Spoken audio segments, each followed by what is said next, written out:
Hi guys, welcome back to my channel. So today I am doing a two-part series.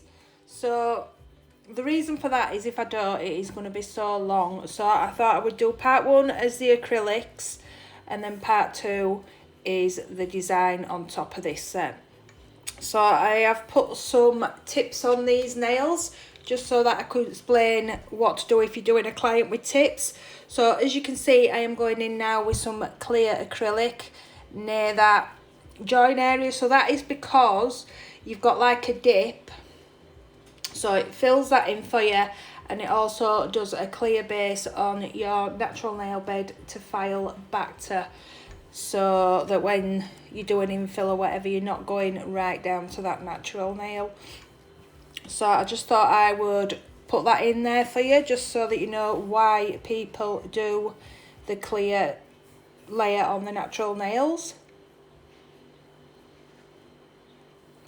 You can also file the ledge off of your tips, but if you're gonna, in my opinion, if you're gonna be doing the clear, you may as well just do the clear and not waste as much time.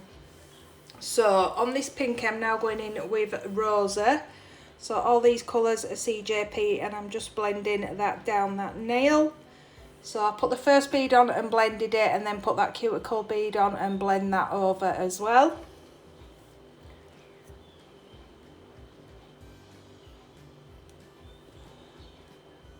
So I'm just going to add a bit more over that joint because it was still showing a little bit, so I'm just going to apply a bit more there. You're not going to see that when I put the next colour on anyway, so I'm not too fussed. So this one is a full nail of Rosa. So I've not used this one. I don't think I've ever used this colour. And if I have, it's probably once, but it's such a lovely pink. It's like a pinky beigey colour. But I just thought I would try one of the colours that I rarely use for a change.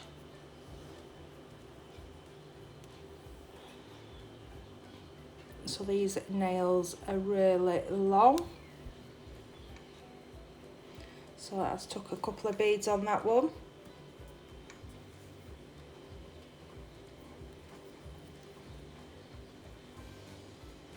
And then just make sure that that tip is fully covered as well.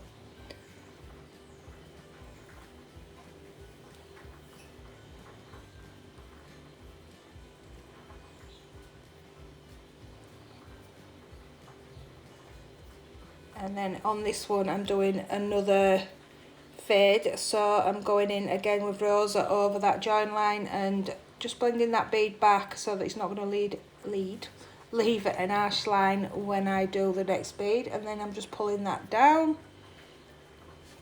and then I'll go in with that cuticle bead as well.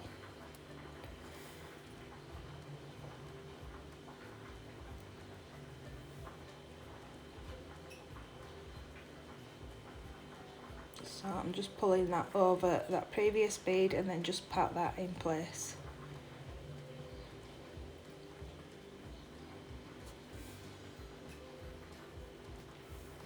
So on this one I am going in with Khaki, which I absolutely love this green.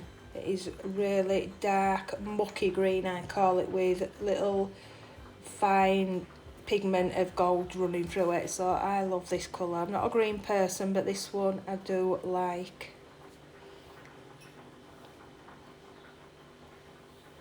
So I'm going to do a full nail of that colour.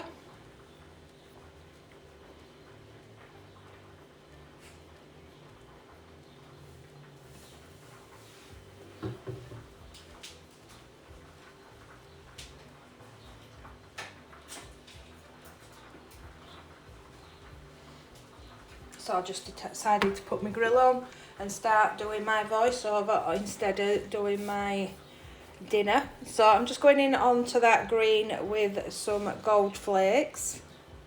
So I'm not putting loads in, just a few scattered here and there. And then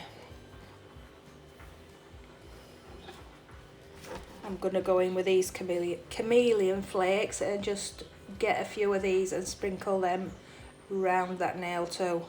Like I say, it's already got gold in the khaki colour, so you don't need to go too mad with any colours on this because it'll look nice anyway. So I'm just going to put them away because they are so fly away. It's unbelievable.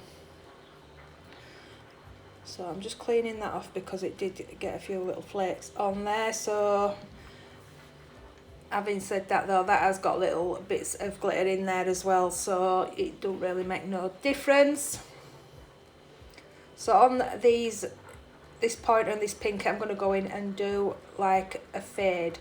So I've just applied that khaki and then I'm going to blend that down. And as you can see, this set really fast.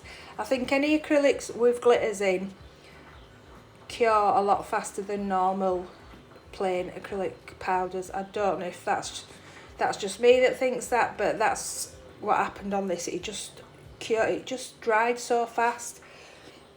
So I'm going to put another bead in there and fade that a little bit more, but the fade's not a problem on this because of the part 2 that I'm going to do sort of blends it all together. So I'm going to do exactly the same on this one.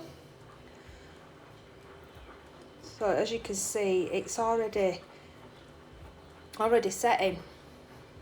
So I would say if you're doing this colour, work a bit wetter and work fast.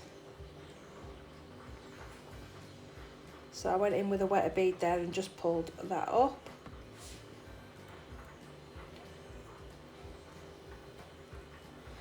And then just go in with small beads wherever you need them.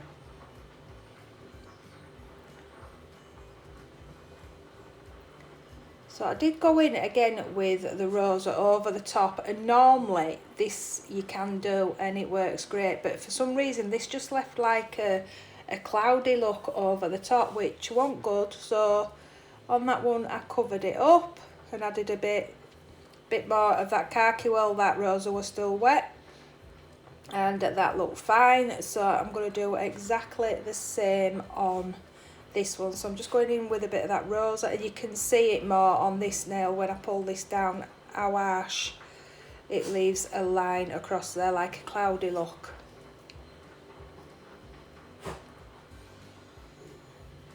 So I'm just looking at that and thinking, nope, I need to sort that out, down, go back in. So I'm just going to go back in with that khaki again and blend that down before that Rosa sets completely.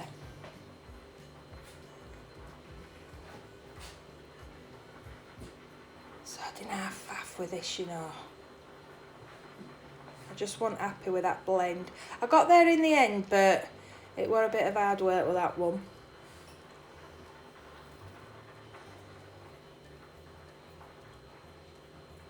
So on this one, I'm just going back over with a small amount of that Rosa because there were a bit of gold leaf that just was refusing to budge.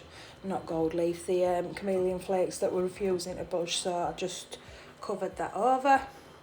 And then this tip had moved shorter, so I've had to pull that out and then just fill in that cuticle so it will more the length of the other nails, and then just add a little bit more gold leaf just to bring it all to the correct length again. And then it is time for capping. So I am going to go in with that cuticle bead first, get that fingertip down and then tuck that cuticle in and let that product start running down that nail. So I'm just pulling that down a little bit on them sides, and then I am going to start patting that down that nail. So you've got to be really gentle when you're patting, because if you're not, you just squish it all and you lose your shape anyway.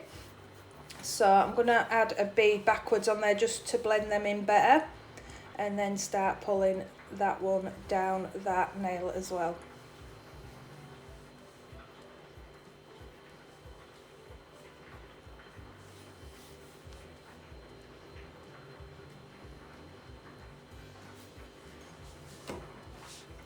So I've just got a dip in that, so I'm just going to put a little bead in there just to sort that bit out. So I'm just going to put that in and then gently feather that down and feather that up.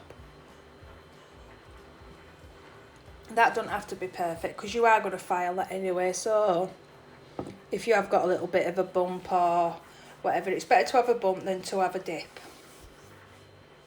So I've just patted that into place, and then I'm just going to go in and add the tiniest bit on that edge and blend that up. So once I've done that, guys, I'm going to go in and file these off camera, otherwise it will be a really long video anyway without part 2 added to it, and I will be back. So this is the set once it has been filed, buffed and cleaned up, and I'm just going to go in now and top coat these. So once I've top coated them, I will bang them into the light for a minute. If you've got a UV, it is normally 2 minutes. And that is all I will be doing on this set for now. But you can add what you want on this set, you don't have to do what I'm doing in part 2. So once I've cured this, guys, that will be the base for part 2. So thanks for watching, and I will see you soon. Bye.